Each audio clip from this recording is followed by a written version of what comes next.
Статистиката сочи, че за изминалите 9 години като президент и вице-президент ние с вас сме връчили 27 мандата.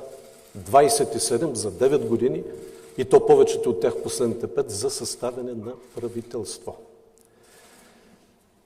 За всичките тези години на политическа нестабилност, на крехки коалиции и правителство с кратък срок на годност, българските граждани се произнесоха на последните избори и сложиха край на политическата криза. Така че те не само сториха това, те с гласа си потвърдиха своята воля за стабилни институции, за свобода, демокрация и справедливост, като дадоха парламентарно мнозинство на една политическа сила. Това е огромно доверие, както казахте, госпожо президент, но за нас от Прогресивна България това е изключителна отговорност. Отговорност, която ние приемаме и доказваме с неуморна работа и всеотдайност. Целият наш екип. И аз не говоря тук празни приказки. Можете да направите справка за друга статистика. За цялата ни демократична история от последните десетилетия няма друго съставено толкова бързо правителство веднага след изборите. Защото, пак казвам, ние носим това чувство за отговорност и знаем пред какво се изправяме. Това са огромни предизвикателства, които ние ще решаваме заедно с българският парламент и заедно с вашата институция. На първо място да пречупим тренда на галопиращите цени, колкото и трудно да е това. След това, разбира се, възстановяване на справедливостта, избор на нов Висш съдебен съвет и инспекторат към него, бюджета за годината, пред който има изключително много въпросителни и се надявам в най-скоро време ние да разберем какво означава скрит дефицит и какви измерения има той. И да не загубим, доколкото можем, полагащите ни се плащания по плана за възстановяване и устойчивост. И не само това, въпреки този изключително сгъстен времеви хоризонт, мога да ви уверя, че ние вече работим и по политики с дългосрочен хоризонт, така, че да гарантираме модерното, ускорено развитие на страната, сигурността и благоденствието на българските граждани. Затова и днес ви представям структура и състав на Министерски съвет.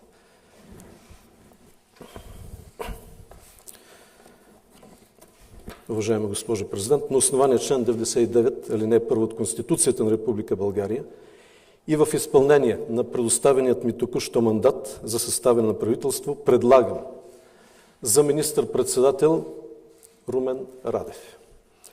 Второ, структура на Министерски съвет. Министерският съвет се състои от министър-председател, 4 заместник министър-председатели и 18 министри. Министерствата са Министерство на финансите, на вътрешните работи, на отбраната, на външните работи, на правосъдието, на труда и социалната политика,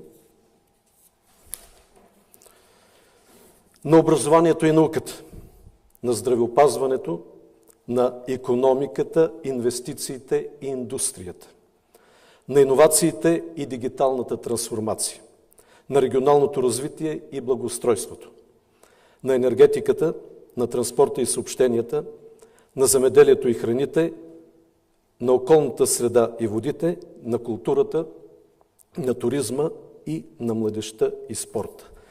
Преди да продължа с поименният състав на правителството, който очакват с голямо нетърпение и медиите, и голяма част от българските граждани, искам да споделя, че тази нова структура, която предлагаме, се различава с едно министерство по-малко от утвърдената до момента традиционна структура на Министерски съвет. Сливаме и преструктурираме от 3 министерства, ги правим на 2. От икономиката, иновациите и електронното управление правим 2 министерства. Това не е просто само оптимизация на администрацията, не е само реални съкращения, защото тук имаме реални съкращения и освобождаване на администрация, но ние го правим преди всичко, за да оптимизираме работата на правителството, да осигурим по-добри условия за управление на инвестициите, да осигурим по-добри условия за българския бизнес, да осигурим стабилна и предвидима нормативна среда и да ускорим процесите на дигитализация, които са изключително важни за развитието ни като модерна европейска държава. Аз съм убеден, че това преструктуриране, ще се познаете с него и по-късно, ще доведе и до всички предпоставки, така че да имаме ускорен икономически растеж. И към поименният състав. Предлагам състав на Министерския съвет както следва. Министър-председател Румен Радев. Заместник министър-председател и министър на финансите Гълъб Донев. Заместник министър-председател и министър на икономиката, инвестициите и индустрията Александър Пулев. Заместник министър-председател Иво Христов Петров. Заместник министър-председател Атанас Пеканов. Министър на вътрешните работи Иван Демерджиев. Министър на отбраната Димитър Стоянов. Министър на външните работи Велислава Петрова Чамова. Министър на правосъдието Николай Найденов. Министър на труда и социалната политика Наталия Ефремова. Министър на образованието и науката професор Георги Вълчев. Министър на здравеопазването Катя Ивкова. Министър на иновациите и дигиталната трансформация Иван Василев. Министър на регионалното развитие и благоустройството Иван Шишков. Министър на енергетиката Ива Петрова. Министър на транспорта и съобщенията Георги Пеев. Министър на земеделието и храните Пламен Абровски. Министър на околната среда и водите Росица Карамфилова Благова. Министър на културата Евтим Милошев. Министър на туризма Илин Димитров. Министър на младежта и спорта Енчо Керязов.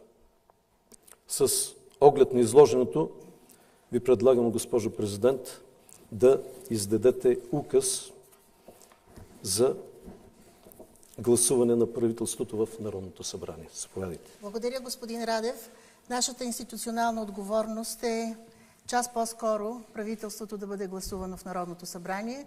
Затова след броени минути аз ще издам указ и след малко той ще бъде в сградата на Народното събрание, което очакваме в утрешния ден да се проведе дискусията между парламентарните групи и избор както за министър-председател на страната, така и за правителство. Благодаря ви.